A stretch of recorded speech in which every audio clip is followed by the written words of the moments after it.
প্রিয় বন্ধুরা, আজকে আমি আবার চলে আসলাম ছোট্ট মনেদের শৈশবের পড়া একের ভিতর ৪৫ নিয়ে। গত পর্বে আমরা আলোচনা করেছিলাম বাংলা স্বরবর্ণের উচ্চারণ এবং বাংলা স্বরবর্ণের এক একটি বর্ণ দিয়ে শব্দ গঠন করে সেগুলো ছড়া উচ্চারণ করেছি এবং শিখেছি। আর আজকে আমরা বাংলা ব্যঞ্জন বর্ণ শিখব। এই পর্বে আমরা বাংলা ব্যঞ্জন বর্ণ শিখতে চেয়েছিলাম, তাই আজকে আমরা এই পর্বে বাংলা ব্যঞ্জন বর্ণ শিখব। তবে বাংলা ব্যঞ্জন বর্ণ শুরু করার আগে স্বরবর্ণের কিছু খালি ঘর রয়েছিল, সেই খালি ঘরগুলো আমরা পূরণ করব।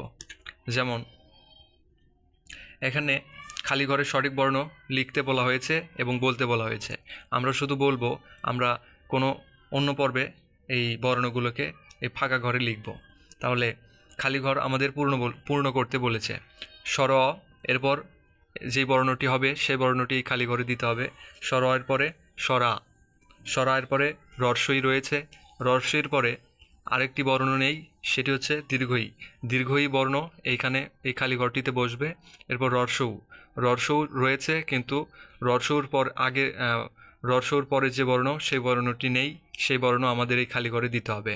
তাহলে রস্বউ দীর্ঘউ।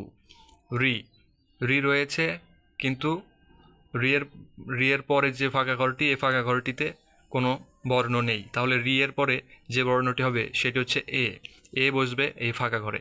এরপর ও এর পরে আরও একটি ফাঁকা ঘর, এই ফাঁকা ঘরেও ও এর পরে যে বর্ণটি সেই বর্ণটি বসবে কিন্তু বর্ণটি নেই। তাহলে মনে করতে হবে ও এর পরে কোন বর্ণ, ও এর পরে ও এর পরে ও এই ফাঁকা ঘরটিতে বসাতে হবে। এরপরে ও। তাহলে আমরা খালি ঘরগুলো পূরণ করলাম। এরপর আমরা যে 10 নম্বরে এলোমেলোভাবে বর্ণগুলো সাজিয়ে এবং গুছিয়ে বলতে হবে। এই বর্ণের প্রথমে রয়েছে অ এর পরে হয় স্বরা, স্বরা না হয়ে এখানে রয়েছে ও। তাহলে আমরা এই খালি ঘরটিতে স্বর অ লিখব, তারপরে স্বরা লিখব। এরপর রস্বই, দীর্ঘই, রস্বউ, দীর্ঘউ, রি, এ, ওই, ও। তাহলে আমাদের এই ফাঁকা ঘরে আমাদের বর্ণগুলো গুছিয়ে সাজিয়ে লিখতে পারবো। তাহলে আমাদের এই ফাঁকা ঘরগুলো পূরণ হবে, সঠিকভাবে পূরণ হবে।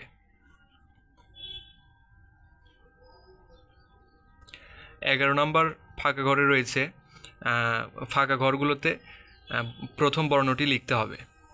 আমরা প্রথমে যে ফাঁকা ঘরটি রয়েছে এই ফাঁকা ঘরটিতে হবে স্বর, তারপর স্বরা ঠিক আছে, রস্বই এইটিও ঠিক আছে, দীর্ঘই এই বর্ণটিও ঠিক আছে, কিন্তু দীর্ঘইর পরে যে ফাঁকা ঘরটি রয়েছে এই ফাঁকা ঘরে আমাদের একটি বর্ণ বসাতে হবে। তাহলে এই ঘরে বসবে রস্বউ, রস্বউয়ের পরে দীর্ঘউ ঠিক আছে, এরপর রি এই ঘরটিও ঠিক আছে, এরপর এই ঘরটিও ঠিক আছে, কিন্তু এর পরে যে ফাঁকা ঘরটি রয়েছে এই ফাঁকা ঘরে আমাদের কোনো একটি বর্ণ বসাতে হবে। তাহলে ফাঁকা ঘরে আমরা এর পরে ওই হয়, ওই আমরা এই ফাঁকা ঘরে বসাবো। এরপর ও রয়েছে এবং ও রয়েছে। তাহলে আমাদের এই ফাঁকা ঘরগুলো পূরণ করা হয়ে গেল বর্ণের প্রথম বর্ণ যুক্ত করে। তো আমরা ফাঁকা ঘরগুলো খালি ঘরগুলো পূরণ করেছি, এখন আমরা ব্যঞ্জন বর্ণ শিখব।